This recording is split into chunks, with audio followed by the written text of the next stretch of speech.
Bones crunching under bare knuckles isn't a heroic sound. It sounds like a wet branch snapping in the dead of winter. Alonso didn't have a laser blade. He didn't have a plasma shield. He had 2 bruised hands and a desperate, ugly urge to see tomorrow. Above the fighting pit, royalty watched in sterile silence, expecting a slaughter. Instead, they saw a man dismantle a mechanized nightmare with nothing but raw leverage, and she decided she wanted him. Coughing up a lungful of metallic-tasting air, Alonso Gomez dragged his right leg through the irradiated gravel. His left eye was completely swollen shut, a pulsing mound of bruised purple flesh that throbbed in time with his erratic heartbeat. Through his remaining good eye, the arena lights were a blinding, hostile white, haloed by the thick smog of vaporized coolant and ozone. He didn't feel like a champion. He felt like a walking corpse running on a reserve tank of pure, unadulterated panic. Across the pit, his opponent was recalibrating. They called the alien brute Samson, a cruel joke of a moniker given to a creature that stood 7 feet tall and was heavily modified with subdermal armor plating. Samson's breathing apparatus hissed a rhythmic mechanical shh clack that echoed off the high plasteel walls of the fighting cage. Samson held a thermal axe, its edge glowing a dull, angry orange that distorted the air around it.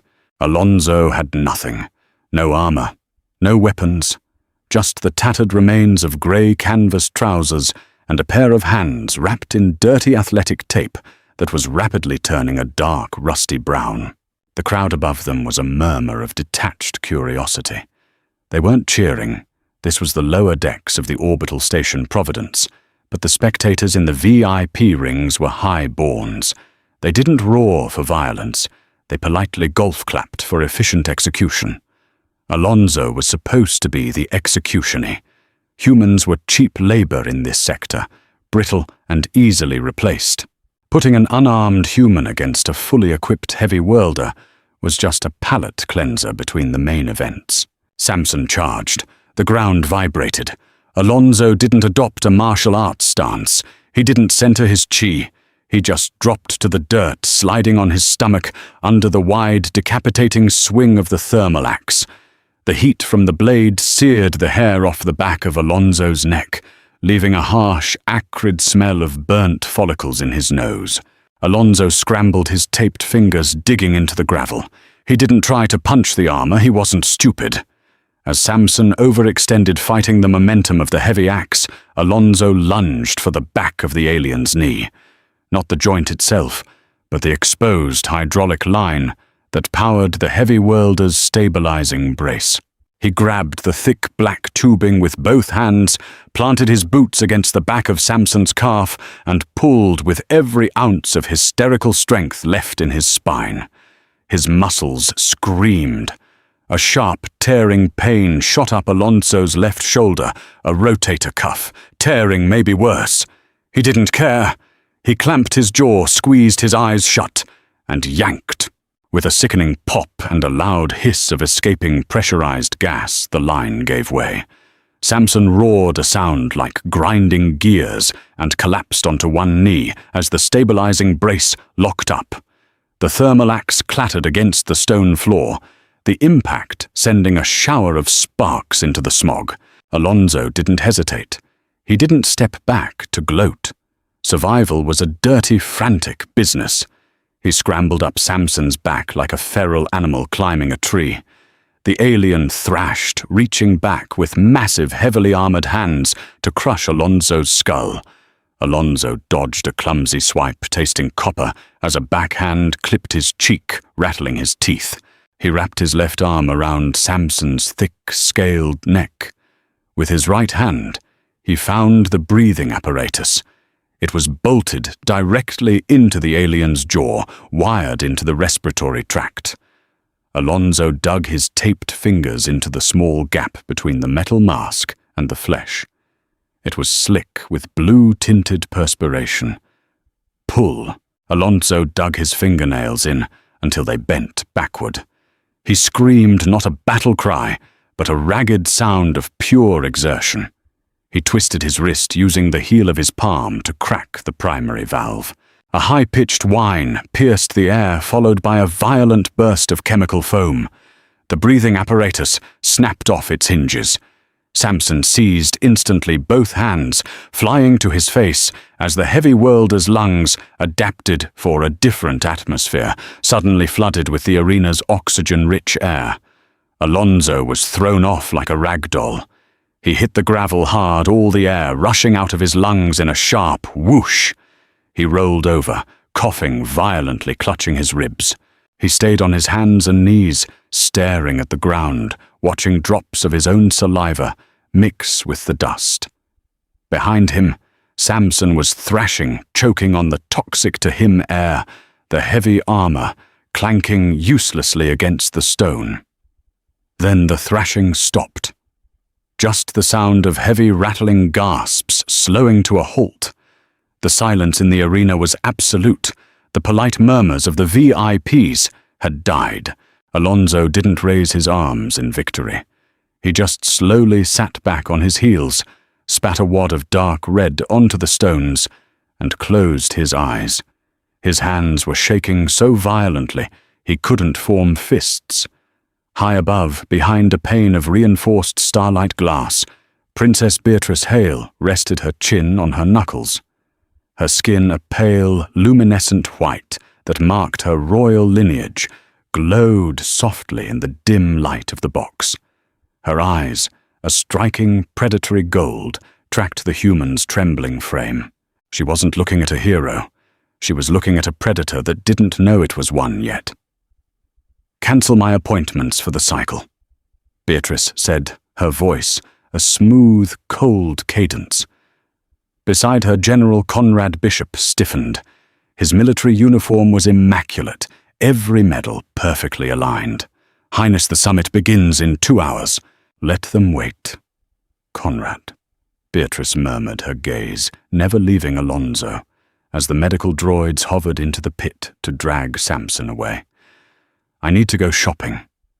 The holding cells beneath the arena smelled like a specific cocktail of despair: industrial bleach, stale urine, and the ozone tang of the automated shock collars. Alonzo sat on a narrow metal bench that offered no warmth, his back resting against the cold plasteel wall. He was busy packing a small, clean piece of rag against the cut over his eye. Every time his heart beat, a fresh wave of nausea washed over him. His shoulder was throbbing with a dull, sickening ache, and his knuckles were split open, the taped wraps now fused to his skin with dried fluids. The heavy magnetic locks on his cell door disengaged with a deep, resonating thunk. Alonzo didn't look up immediately. He expected a warden, or perhaps a medic droid with a cheap protein paste and a rapid heal stim that would keep him barely functional for the next fight. Instead, he heard the sharp, precise click of heels on the grated floor. The scent hit him first, a jarring, impossible fragrance of crushed vanilla bean and ozone utterly alien in the subterranean rot of the gladiator pits. He slowly lifted his good eye. She stood in the doorway. Princess Beatrice Hale. She wore a tailored suit of charcoal silk, interwoven with flexible alloy threads that shimmered subtly with her breathing. She was tall, her posture impossibly rigid, yet elegant. Her golden eyes were fixed on him, dissecting him with the same detached interest one might use to appraise a piece of antique machinery. Behind her stood General Bishop, his hand hovering near the holstered plasma sidearm at his hip. He looked at Alonzo, the way a man looks at a cockroach on his dining table. "You look terrible, Alonzo Gomez," Beatrice said.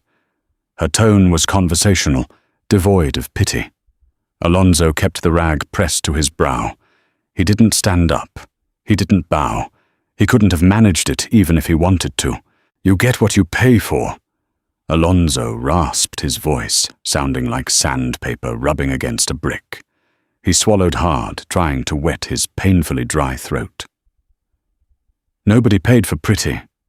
Beatrice stepped into the cell, the hem of her immaculate trousers brushed against the filthy floor, but she didn't seem to care. She stopped 3 feet from him, crossing her arms. You fought a fully augmented Krell warrior without a kinetic dampener or a blade, she noted. Standard odds placed your survival at 0.04%. You didn't just survive. You dismantled him. He was slow, Alonso muttered, leaning his head back against the wall and staring at the ceiling. Heavy armor makes you stupid. Makes you think you don't have to watch your joints. Or maybe, Bishop interjected, his voice dripping with aristocratic disdain, the human simply got lucky, a desperate animal cornered in a cage. Alonso let out a dry, hacking laugh that immediately turned into a wince as his ribs flared in protest. Yeah, let's go with that. Look, if you're here to execute me for breaking an expensive toy, just get it over with. I'm too tired to care. Beatrice raised a hand, silencing Bishop before he could speak. She crouched down, an astonishingly fluid movement that put her face on a level with Alonso's. The golden hue of her irises seemed to catch the dim neon light of the cell. I have enough guards who rely on shields, General Bishop included, Beatrice said softly, speaking directly to Alonso. I have entire legions of soldiers whose combat effectiveness drops to 0 the moment an EMP goes off or their tech is hacked. I am surrounded by people who have forgotten how to survive when the lights go out. She leaned slightly closer. The vanilla scent was overpowering now, masking the smell of his own sweat. I saw what you did in that pit, Alonso. You weren't brave. You were terrified. I could see it in the way you moved. But your terror didn't freeze you. It weaponized you. She tilted her head. I want that. Alonso finally pulled the rag away from his eye, squinting at her. You want what a stray dog to bite your enemies. I want a shadow, Beatrice corrected smoothly. A personal guard who doesn't need a battery pack to be lethal. You belong to the Arena Syndicate. I have already purchased your contract. As of 3 minutes ago, you are my property. Alonso stared at her. The word property tasted like ash in his mouth. He had been a slave to the Syndicate for 3 years, fighting for scraps, trying to pay off a debt he hadn't even accrued himself. Now he was just changing hands, upgrading from the butcher's block to a gilded cage. I'm a human, Alonso said, his voice flat. We're cheap. We're fragile. You put me up against an assassin with a phase rifle and I'm going to die just as fast as anyone else. Then I suggest you learn to dodge, Beatrice replied, standing up and smoothing her silk jacket. You will be cleaned, medically repaired, and brought to my ship. Do not mistake this for charity, Alonso. If you fail me, I will throw you out of an airlock myself. She turned to leave. Wait, Alonso called out. His voice cracked. Beatrice paused, looking over her shoulder. Alonso struggled to articulate the contradiction, clawing at his chest. He hated her instantly for buying him. He hated the sterile arrogance of her world. But beneath the anger, a shameful, pathetic wave of relief washed over him. He wasn't going to die in the pit tomorrow. Do I get a bed? He asked, his voice barely a whisper. For the first time, a small, almost imperceptible smile touched the corners of Beatrice's mouth. You get a mattress, Alonso. Whether you earn the sheets remains to be seen. The decontamination shower felt less like a cleansing and more like a localized chemical attack. Alonso stood naked in a small, sealed cylindrical chamber aboard the Royal Frigate Aegis. Boiling hot water, laced with industrial-strength antimicrobial foam, pounded against his skin from 24 high-pressure nozzles. It stung violently, seeping into the open cuts on his knuckles, the deep scrape on his back, and the swollen gash above his eye. He didn't move away from the spray. He just stood there, leaning his forehead against the cold stainless steel wall of the unit, letting the burning water strip away the grime, the dried sweat, and the lingering stench of the gladiator pit. The water pooling at his feet ran brown then pale pink, before finally clearing. When the cycle ended, a blast of hot, dry air hit him instantly, evaporating the moisture on his skin. The chamber door slid open with a soft pneumatic hiss. A medical droid hovered in the corridor, holding a neatly folded stack of clothing. Behind the droid stood General Bishop. "Get dressed, human," Bishop ordered. He didn't look at Alonso, his gaze fixed on a datapad in his hands. Alonso stepped out his legs, feeling heavy like they were filled with wet sand. He snatched the clothes from the droid. The fabric was incredible, soft, lightweight, yet strangely durable to the touch. A pair of dark grey trousers, a black undershirt, and a fitted jacket that felt like brushed suede, but lacked any visible seams. It was clothing designed for someone who needed to move tailored to measurements they must have scanned off him while he was unconscious during the medical transport. He pulled the clothes on. They chafed differently than his old canvas rags. There was no rough friction, no hard edges. It felt wrong. It felt like wearing a lie. "The med-droid repaired your microfractures during the transit," Bishop said, finally looking up. His lip curled slightly. "Your shoulder was stabilized with synthetic cartilage. You are operating at 98% physical efficiency." Alonso rotated his left arm. The sharp, tearing pain was gone, replaced by a dull, tight sensation, like a stretched rubber band. He looked down at his hands. The cuts were sealed, bound by a thin layer of transparent dermal glue. "Thanks," Alonso mumbled, adjusting the collar of the black shirt. "Don't thank me," Bishop snapped, taking a step forward. The polished toes of his military boots clicked sharply against the deck plating. "I advised against this. Strongly. You are a liability. You are a wild animal, with no formal training, no discipline, and no loyalty. The princess believes your primitive survival instincts offer a tactical advantage. I believe you are a loose cannon that will inevitably misfire." Alonso looked at the general. He didn't feel intimidated. He just felt deeply, profoundly tired. "Look, General." Alonso sighed, leaning back against the frame of the shower unit. "I didn't ask for this. I didn't send her a resume. So if you've got a problem with me being here, take it up with the boss. I'm just trying to figure out where the mess hall is." Bishop's jaw clenched. "You will speak to me with respect, Gladiator." "I respect the fact that you haven't shot me yet," Alonso replied, his voice dry. "Beyond that, we're still negotiating." Bishop took another step, invading Alonso's personal space. The general smelled of starch and polished leather. "Listen to me very carefully, Gomez. You are not a guest on this vessel. You are a tool.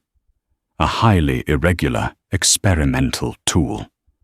The moment you step out of line, the moment you show even a fraction of hesitation in protecting Her Highness, I will not reprimand you.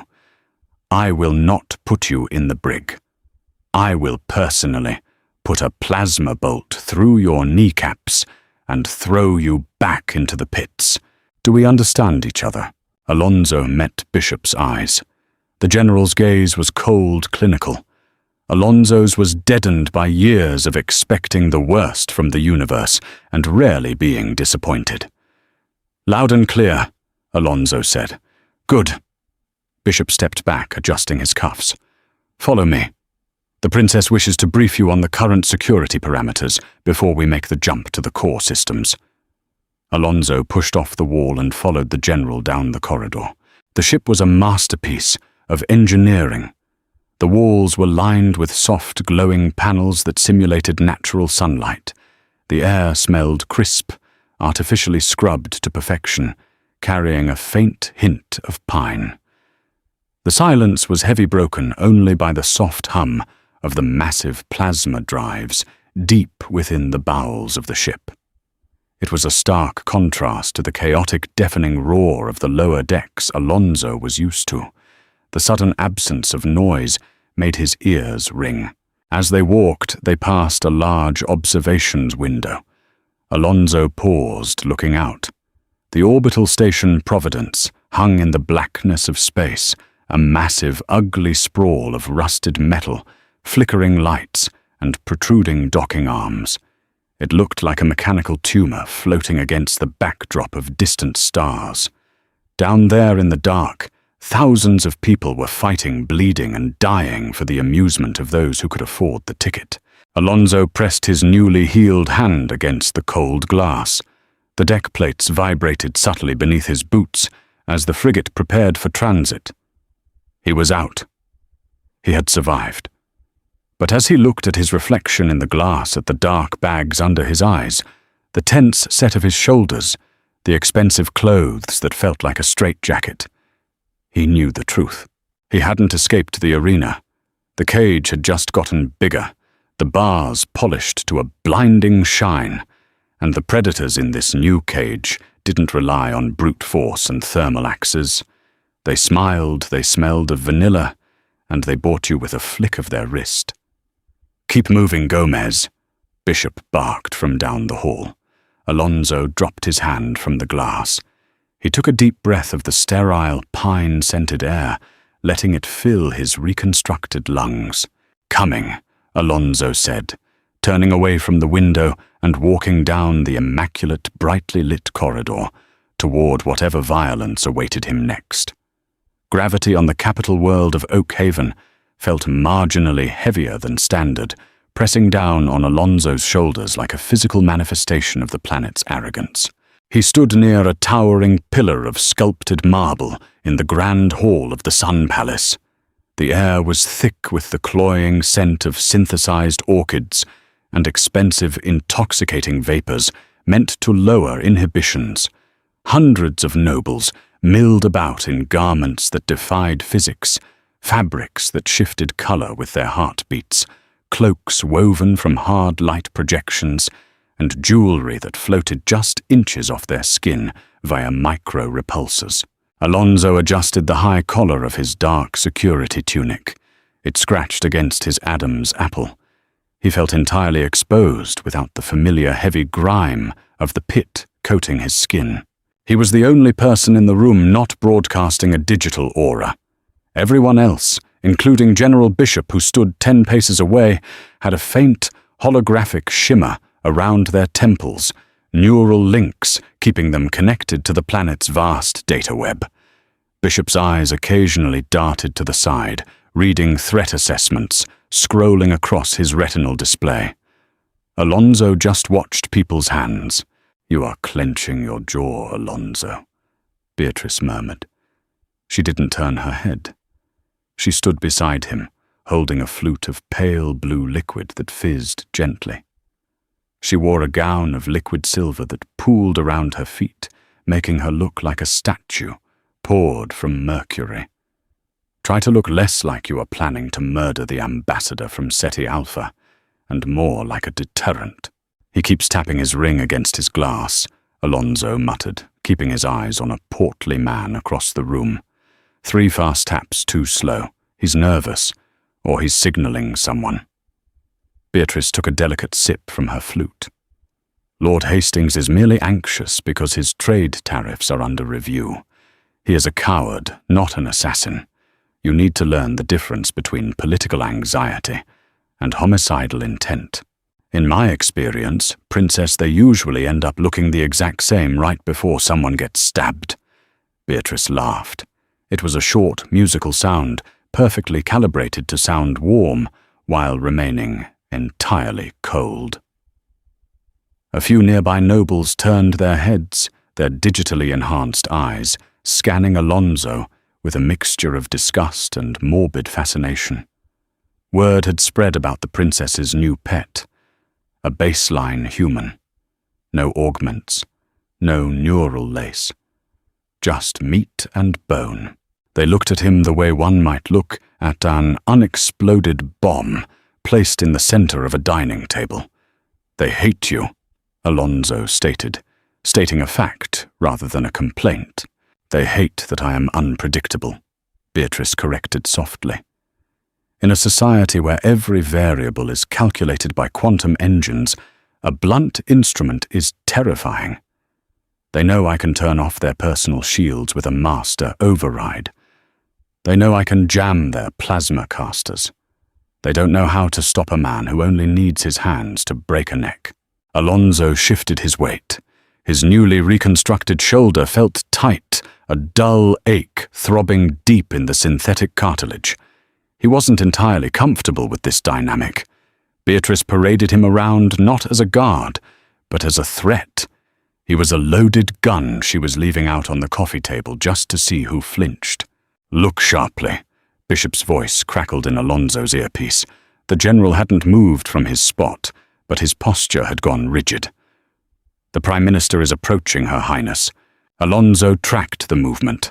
A tall, gaunt man with silver hair and a heavy ceremonial sash was weaving through the crowd. He was flanked by two massive cybernetic guards. They were heavy worlders, similar to the brute Alonso had killed in the pit, but refined. Their armor was polished chrome, and their eyes were replaced with glowing red optical sensors. Alonso didn't like the way they moved. Too smooth, too quiet for their size. The Prime Minister stopped in front of Beatrice, bowing slightly. "Your Highness, a breathtaking evening as always. Though I must admit your choice of entourage is drawing quite the commentary." The Prime Minister's eyes flicked to Alonso. The gaze was empty, analytical. Beatrice smiled. "I find commentary so much more engaging than sycophancy, Minister. Alonso is a recent acquisition. I appreciate his analog nature." "Analog?" The Minister mused, a patronizing smirk touching his lips. "Fascinating. Tell me human. Can you even comprehend the threat matrix overlays your betters are using to secure this room?" Alonso looked flatly at the Minister, then shifted his gaze to the two heavy worlder guards. "No," Alonso said, his voice a low, gravelly scrape that cut through the refined hum of the party. "But I can comprehend that your left guard favors his right leg. His pneumatic knee is overpressurized. It clicks when he shifts his weight. If I kick it, it'll blow out, and he'll go down hard enough to crush you." The silence that followed was heavy. The left guard stiffened, his red optical sensors locking onto Alonso. The Prime Minister's smirk vanished. He cleared his throat, suddenly looking uncomfortable. "Well, a vivid imagination. Good evening, Highness." He turned and walked away quickly, his guards falling in close behind him. Beatrice didn't look at Alonso, but the corner of her mouth twitched upward. "Did his knee actually click?" "No," Alonso said, rubbing his chin.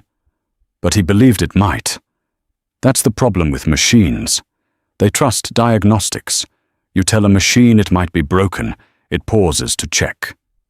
Beatrice finally turned to look at him, the golden hue of her eyes catching the ambient light. The look she gave him was intense, stripping away the polite veneer of the gala. It was the look of someone who had gambled heavily and just realized they held the winning hand. Before she could speak, the chandelier above them hummed. A strange, discordant vibration. Alonso felt it in his teeth before he heard it. Technology doesn't die quietly. It screams. A high-pitched, localized squeal pierced the grand hall, dropping every noble to their knees. The digital auras surrounding their heads violently flickered and snapped out. The hard light cloaks shattered into a million useless photons, and the hovering jewelry crashed heavily to the marble floor. Then the lights died. Total suffocating darkness swallowed the room. The transition from brilliant artificial sunlight to absolute pitch blackness was jarring. Panic erupted instantly. Screams echoed off the high ceilings, mingling with the sound of breaking glass and the heavy thud of bodies colliding in the dark. "EMP!" Bishop roared from somewhere to Alonso's left, his voice stripped of its usual calm. "Shields are down, comms are dead. Form a perimeter around the princess." Alonso didn't form a perimeter. He didn't wait for his eyes to adjust. He dropped to a crouch, grabbing a handful of Beatrice's liquid silver gown and yanking her down with him just as a dull thwip sounded through the air. Something slammed into the marble pillar directly behind where Beatrice's head had been a fraction of a second prior. Small shards of stone rained down on Alonso's neck. Projectile weapons, chemical propellant, old school. Get under the table. Alonso shoved Beatrice hard toward a long catering banquet table nearby. She hit the floor with a grunt, the heavy silk of her dress dragging against the polished stone. Alonso rolled in the opposite direction. His heart hammered against his ribs, a familiar toxic surge of adrenaline flooding his system. The gala, the expensive clothes, the politics, all of it vanished. He was back in the pit. The rules were simple again. Breathe, move, don't die. In the chaotic blackness, Alonso strained his ears. Over the screaming nobles and the frantic shouts of the blind security detail, he listened for the anomaly. He listened for intent. There, a soft, synthetic whisper of fabric over armor. It was moving fast, weaving through the panicked crowd with practiced ease. The assassin wasn't relying on digital night vision. The EMP would have fried that. They were using analog optics. Alonso couldn't see the assassin, but he knew where they were heading. The catering table. Alonso lunged forward in the dark. He collided hard with a terrified noblewoman, pushing her aside roughly. He threw himself in the path of the soft, rushing sound. Impact. Alonso slammed into a solid mass of kinetic mesh and muscle. The breath left his lungs in a sharp gasp. The assassin was heavy-built for speed and impact. They crashed to the floor, a tangle of limbs in the pitch black. The assassin reacted instantly. A gloved hand, rough and reinforced with carbon fiber knuckles, smashed into Alonso's throat. Alonso gagged his vision, flashing with white spots, despite the darkness. He tucked his chin instantly to protect his windpipe-tasting copper as his teeth bit into the inside of his cheek. The assassin scrambled, trying to gain mount, reaching down to their thigh, drawing a blade. Alonso didn't try to outmuscle the attacker. He went limp for half a second, letting the assassin shift their weight. As the attacker rose up to drive the knife down, Alonso bucked his hips, violently twisting his torso. He caught the assassin's wrist in the dark. The metal of the blade grazed Alonso's forearm, opening a shallow, burning cut. But he held on tight. The fabric of the assassin's suit was slick, designed to prevent grappling. Alonso didn't use finesse. He used his teeth. He lunged his head forward, finding the soft gap between the assassin's armored collar and tactical mask. He bit down hard, tearing into the synthetic fabric and the flesh beneath. The assassin let out a muffled, gurgling scream, their grip on the knife loosening. Alonso used the moment of shock. He released the wrist, brought his palm up, and drove the heel of his hand squarely into the bottom of the assassin's tactical mask, right where the chin would be. The brutal crack of bone snapping echoed over the surrounding din. The assassin went entirely slack, collapsing heavily onto Alonso's chest. Alonso shoved the heavy, lifeless weight off him, scrambling backward on his hands and feet until his back hit the cold carved leg of the catering table. He knelt there in the dark, gasping for air, clutching his bleeding forearm. The metallic taste of blood, not his own, coated his tongue. He spat it out onto the expensive floor. "Beatrice!" Alonso rasped his voice raw. "Here." A small, tight voice came from under the table beside him. A sudden blinding flare of light ignited on the far side of the room. General Bishop had managed to crack a chemical glow stick, holding it aloft. The harsh green luminescence washed over the grand hall, painting the scene in sickly, macabre shadows. Nobles cowered on the floor, weeping and clutching each other. Security forces completely disoriented without their HUDs, and comms were aiming dead weapons at shadows. The green light caught Alonso. He was kneeling over the body of the assassin. The attacker wore a matte black stealth suit. Their neck was broken, the head lolling at an unnatural angle. Alonso looked up. His expensive suede jacket was torn, his dark shirt stained with dark patches of wet blood. He was breathing heavily, his bruised knuckles pressed into the marble floor to steady himself. He looked like exactly what he was, a feral animal pulled from a cage. From under the table, Beatrice slowly crawled out. Her liquid silver dress was scuffed, her perfectly coiffed hair falling in loose strands around her face. She didn't look at the dead assassin. She didn't look at General Bishop, who was shouting orders and rushing towards them. She looked at Alonso. She took in the torn clothes, the bleeding arm, and the harsh, violent rise and fall of his chest. The fear in the room was palpable, a thick, suffocating blanket of terror from the elite who had suddenly found themselves defenseless. But Beatrice's golden eyes weren't wide with fear. They were entirely focused, burning with a quiet, terrifying clarity. Alonso stared back at her, wiping a smear of blood from his mouth with the back of his hand. He waited for the disgust.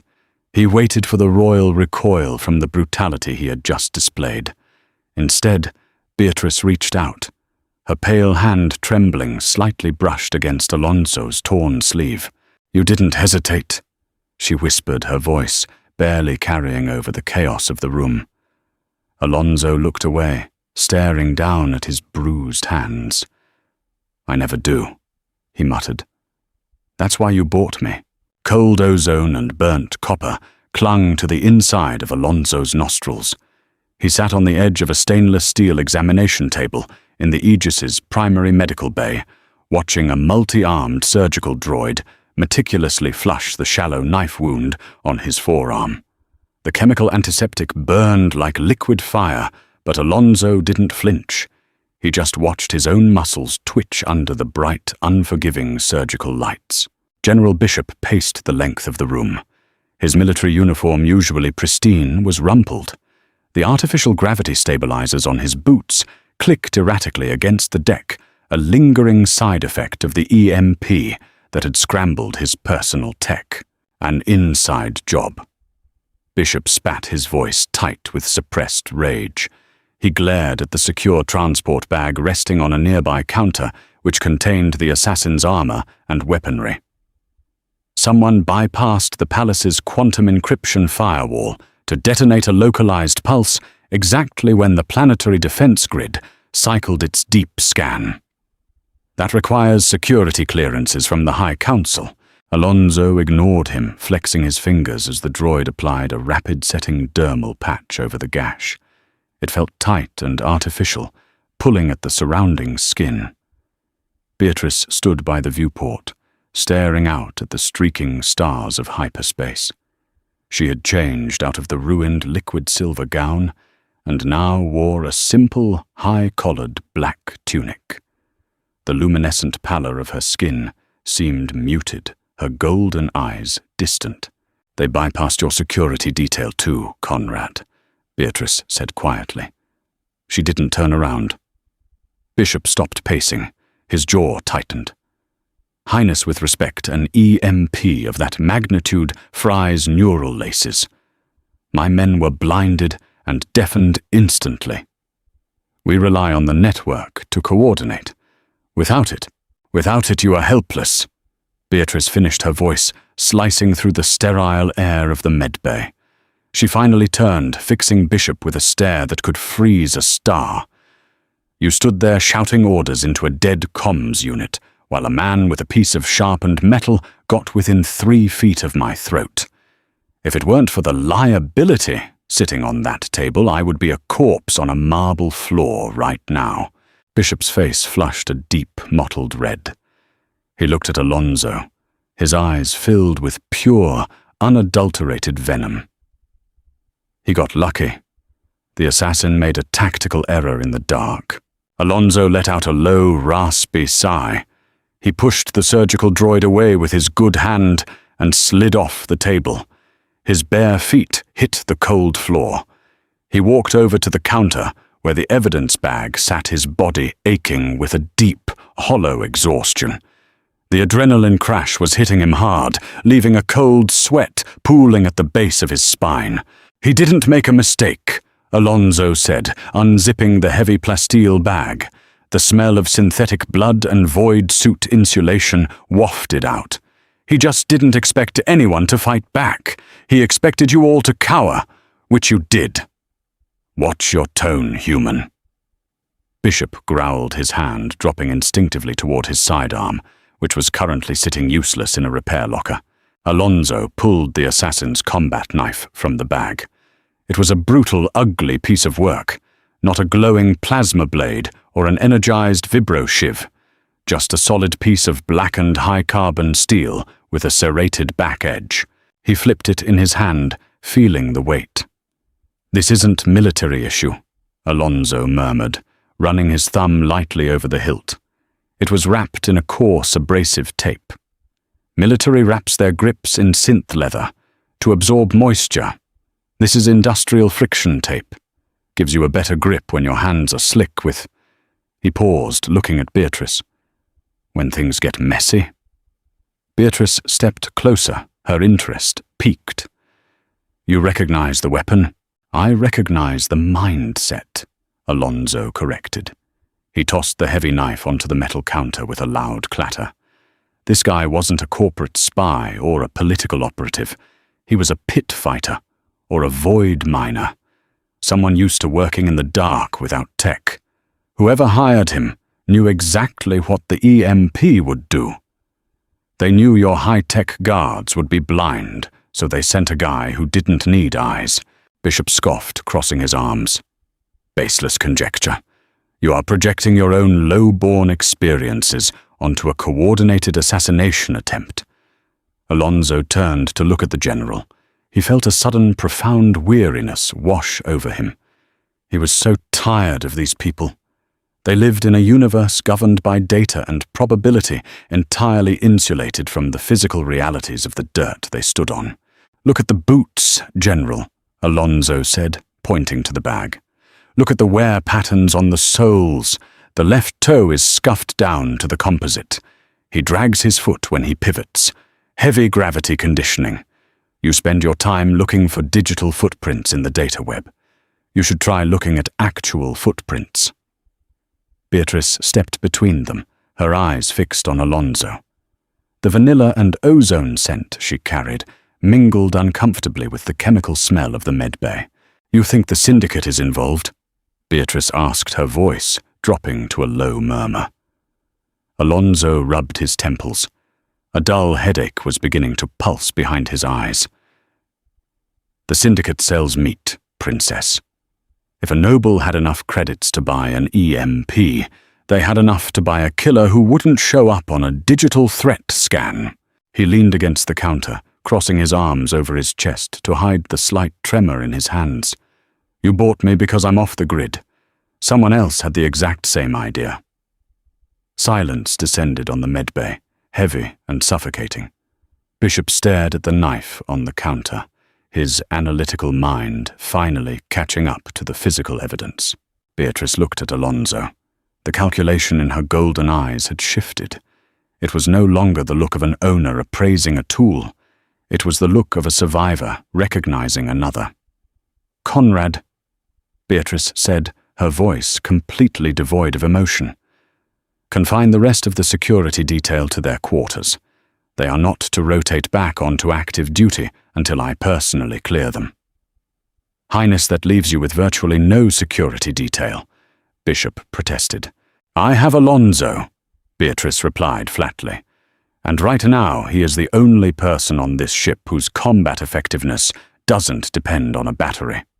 Silence on a starship is never absolute.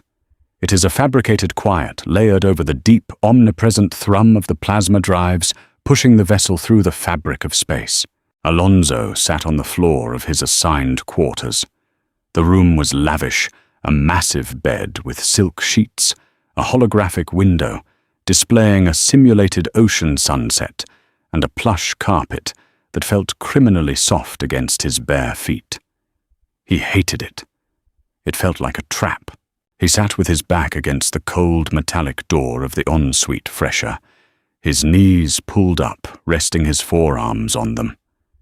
He was wearing the loose grey trousers provided by the med droid, his chest bare, exposing a patchwork canvas of old scars and fresh, dark bruises. His hands were shaking again. It always happened hours after the violence. The body, finally realizing it, had survived dumping the residual combat chemicals into his bloodstream. In the pits, he would usually huddle in a corner of his concrete cell and wait for it to pass. The door chime beeped softly. Alonso didn't move.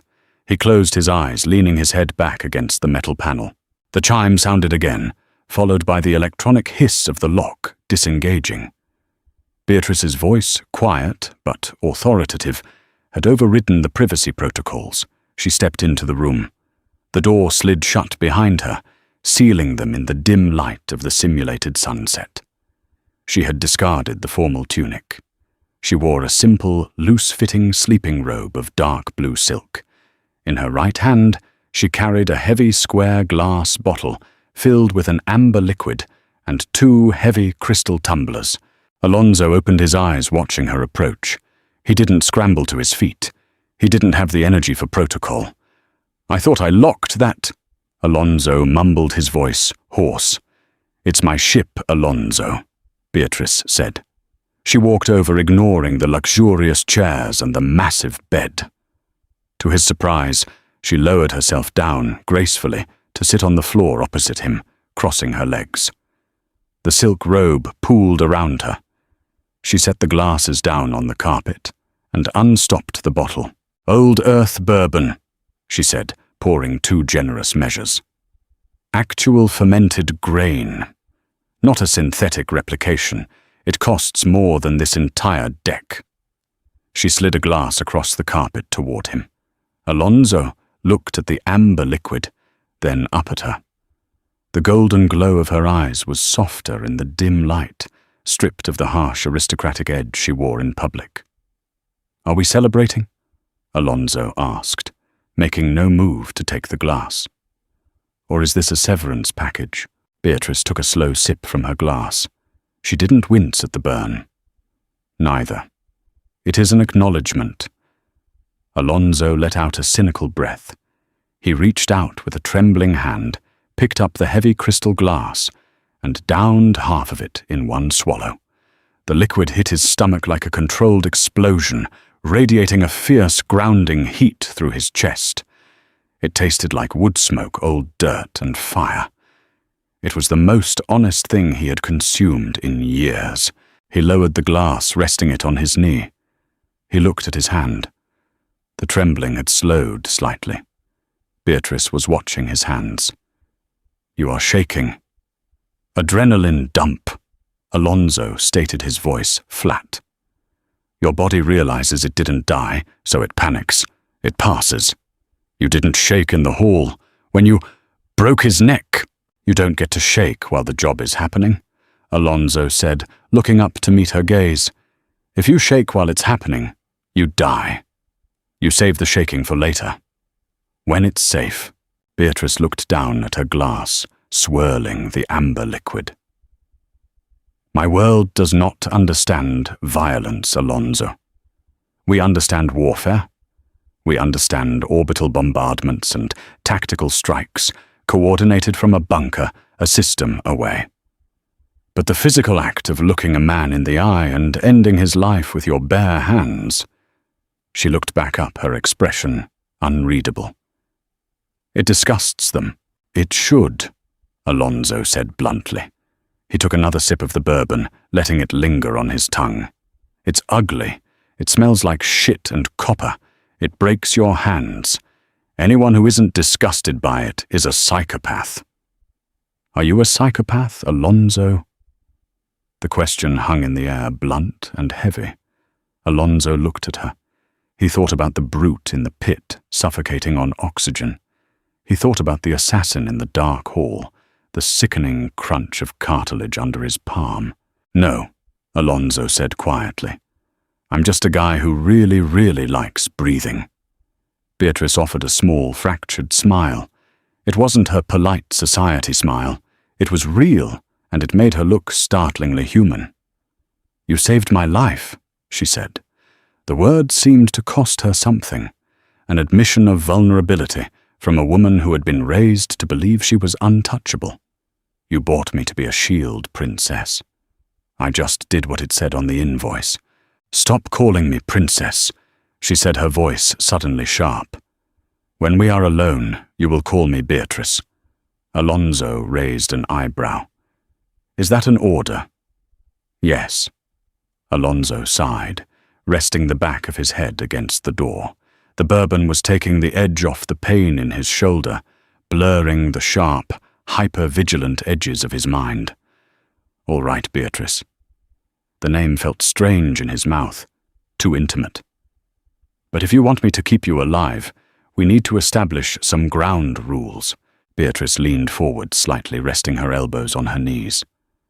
"I am listening." "General Bishop is an idiot," Alonso said plainly. "He relies on screens. Screens lie. From now on, when we go ground side, I dictate the perimeter. I dictate the exits. If I tell you to drop, you drop. You don't look at Bishop for confirmation. You don't check your datapad. You hit the floor." Beatrice watched him, her golden eyes unblinking. She didn't look offended. She looked like she was memorizing his face. "And if I refuse?" she asked smoothly. Alonso took one last sip, draining his glass. He set the heavy crystal down on the plush carpet. "Then the next time the lights go out," Alonso said, his voice dropping to a low, rough whisper, "I'll let the dark keep you." Beatrice didn't flinch. She just reached over, picked up the bottle of bourbon, and silently refilled his glass. Frost crept across the reinforced glass of the drop shuttle's viewport, intricate crystalline patterns mapping out the dead vacuum outside. The Galloway outpost was supposed to be a ghost installation, a decommissioned listening post buried deep within the ice crust of Oakhaven's furthest moon. Alonso sat strapped into the crash webbing, his breath pluming in the frigid cabin air. He hated the cold. Cold made joints stiff. Cold made muscles tear instead of stretch. He rolled his left shoulder, feeling the synthetic cartilage pull tight. He was back in his combat fatigues, the heavy, unrefined canvas, a harsh comfort against his battered skin. He had discarded the aristocratic suede jacket. "Quantum locks are green," General Bishop announced from the front console. His voice was strained. He wore a heavy set of mechanized tactical armor, the interlocking plasteel plates humming with a low-frequency vibration. "The bunker has been off the grid for 12 years. Not even the Prime Minister knows the access codes." Beatrice sat opposite Alonso, wrapped in a thick thermal coat that swallowed her slim frame. She looked pale, the luminescent quality of her skin dimmed by the harsh, functional lighting of the shuttle. "We stay here until I can recall the First Fleet from the border," Beatrice said quietly, staring out at the jagged ice formations rushing past below. 3 days. Then we return to the capital, and I purge the council." Alonso didn't say anything. He kept his eyes on the docking bay doors sliding open in the ice below them. The gaping black maw of the hangar looked like an open grave. He closed his eyes, inhaling slowly through his nose. The shuttle touched down with a heavy metallic crunch that reverberated up Alonso's spine. The engines whined down, plunging the cabin into an eerie silence, save for the rhythmic clicking of the cooling metal. "Disengaging seals," Bishop said, hitting a sequence on the console. The hydraulic ramp lowered with a hiss of escaping pressure. Cold air flooded the cabin, biting at Alonso's exposed cheeks. It smelled like ancient dust, unfiltered ozone, and something else. Something sharp and chemical. Alonso unclipped his webbing. He didn't walk down the ramp. He stopped at the edge, his boots planted firmly on the grooved metal. The hangar was cavernous, illuminated only by the dim, sickly yellow glow of emergency strip lights. Massive silent cargo loaders sat frozen in the shadows like dead beasts. "Perimeter is clear," Bishop stated, stepping past Alonso, his heavy boots clanking against the ice-slicked floor. He tapped the side of his helmet. "My HUD is completely blank. The shielding in this rock is absolute. No signals in, no signals out." "Wait," Alonso rasped. Bishop ignored him, taking another 5 steps into the dark hangar. "Highness, the command center is down the primary corridor to the click." It was a tiny sound, the sound of a magnetic relay engaging. Alonso moved before conscious thought registered the threat.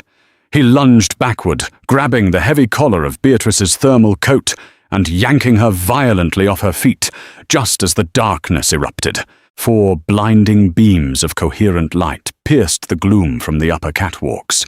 Not plasma, not lasers, high-intensity targeting spots. "Ambush!" Bishop bellowed, slapping the emergency deploy button on his chest plate. His mechanized armor whirred, preparing to project a hard light kinetic shield. The shield never formed. A sharp electronic squeal echoed through the hangar. Bishop froze. The low-frequency hum of his armor turned into a violent, high-pitched screech. "General Marbin!" Beatrice screamed from the floor behind Alonso. Alonso watched paralyzed for a fraction of a second as Bishop's mechanized suit turned against him. The external override didn't just kill the power, it triggered the armor's emergency lockdown protocols. The thick plasteel plates abruptly contracted, compressing inward with thousands of pounds of hydraulic pressure. Bishop let out a garbled, wet sound. The suit crushed him instantly, breaking ribs, collapsing lungs, and shattering his spine in one horrific, sickening crunch. The heavy armor toppled forward, hitting the ice-slicked floor like a dropped anvil. Dead weight. "Move!" Alonso roared, grabbing Beatrice by the arm and dragging her behind the massive strut of the shuttle's landing gear. The heavy rhythmic thud of boots echoed from the catwalks. They were descending. At least 6 of them. Heavy footfalls. "They hacked his suit!" Beatrice gasped, her eyes wide with a terror she couldn't hide anymore. She stared at the crumpled metallic heap that used to be her top general. "They knew the encryption keys. Doesn't matter." Alonso hissed his eyes, scanning the gloom. The attackers were fanning out their targeting lights, cutting through the dust kicked up by the shuttle. They wore heavy void suits, carrying kinetic shotguns. Brutal, messy weapons meant for tearing through ship hulls and flesh alike. Alonso didn't have a weapon. He had his hands, and the bitter, terrifying realization that he was about to die freezing on a dead moon. A spotlight swept past their hiding spot, stopping just inches from Alonso's boot. He looked at Beatrice. The aristocratic mask was gone. She was just a woman shivering in the dark, watching the only wall between her and death calculate the odds. "Stay down," Alonso whispered, his voice completely devoid of inflection. "Don't look." He didn't wait for her to nod. He rolled out from behind the strut, breaking into a dead sprint across the open ice. "Target acquired," a voice barked through an external speaker. Deafening cracks filled the hangar. Plasteel pellets tore into the ground behind Alonso, throwing up showers of razor-sharp ice. He didn't run in a straight line. He zigzagged a chaotic, desperate pattern, diving behind the rusted chassis of a dead cargo loader. Pellets slammed into the metal above his head, the kinetic force ringing in his ears. 1, 2, 3. He counted the footsteps approaching his position. They were moving in a standard tactical wedge. Predictable. Trained. Alonso found a heavy rusted hydro spanner lying in the frozen grime under the loader. It was 2 feet long, made of dense industrial iron, and weighed almost 15 pounds. He wrapped his hands around the frozen grip. The metal bit into his palms, but he welcomed the pain. It anchored him. The first attacker rounded the corner of the loader, shotgun raised. Alonso didn't swing for the head. The void suit helmet would deflect it. He swung low, driving the heavy iron bar with all the rotational force of his hips directly into the side of the attacker's knee joint. The joint inverted with a loud, wet snap. The attacker shrieked, collapsing forward. Before the man hit the ground, Alonso stepped in, grabbed the barrel of the falling shotgun, and yanked it hard, using the weapon as a lever to pull the attacker entirely off balance. He stripped the gun away, spun, and rammed the heavy wooden stock directly into the visor of the second man coming up behind. The glass didn't shatter, but the impact snapped the man's head back, brutally dropping him to the ice. The third attacker fired. Alonso twisted, but the spread of pellets clipped him. Searing, blinding pain exploded along his right ribcage. It felt like being hit with a flaming sledgehammer. He was thrown backward, crashing heavily against the side of the loader. The breath left his lungs in a ragged gasp. He tasted blood instantly. He slid down the metal chassis to the frozen floor, his vision blurring into a smear of grey and black. The third attacker racked the slide of his kinetic shotgun, stepping over his writhing comrade, aiming the barrel directly at Alonso's chest. Alonso gripped the hydrospanner, his right arm completely useless, paralyzed by the trauma to his ribs. He couldn't lift it. He couldn't move. The attacker's finger tightened on the trigger. Then, the darkness ripped apart. A high-pitched mechanical whine shrieked through the hangar. The dead cargo loader above Alonso suddenly shuddered. A blinding, localized plasma flare ignited. Beatrice stood 30 feet away, her thermal coat discarded. She held Bishop's severed, bloody gauntlet in her bare hands. She had stripped it from his crushed corpse, hard-wired the power cell using her own hairpin, and bypassed the security lock. She jammed the exposed wires into the cargo loader's external maintenance port. The ancient machine surged with unregulated power. The hydraulic lifters meant to carry tons of ore violently slammed downward. The heavy steel arm of the loader crushed the third attacker into the ice with the force of a falling building. The sickening sound of flattening metal and bone echoed through the hangar, followed instantly by a shower of sparks as the loader's ancient engine shorted out and died. Silence rushed back in heavy and absolute. Alonso laid on the ice, staring up at the frosted ceiling of the hangar. His ribs felt like a cage of shattered glass. Every shallow breath he took sent jagged spikes of agony radiating through his chest. The right side of his canvas shirt was soaked in a dark, rapidly freezing patch of red. He heard the soft, uneven crunch of footsteps approaching. Beatrice dropped the bloody gauntlet. It clattered against the ice. She fell to her knees beside him. Her hands, usually so steady, were trembling violently as they hovered over his ruined side. She was covered in grease dirt and the grim reality of survival. "Alonso!" She breathed, her voice cracking. It wasn't an order. It was a plea. Alonso turned his head slowly. He forced a grimace that was meant to be a smile, but it just looked like a baring of teeth. "Told you," Alonso rasped, coughing weakly. A thin line of blood trickled down his chin.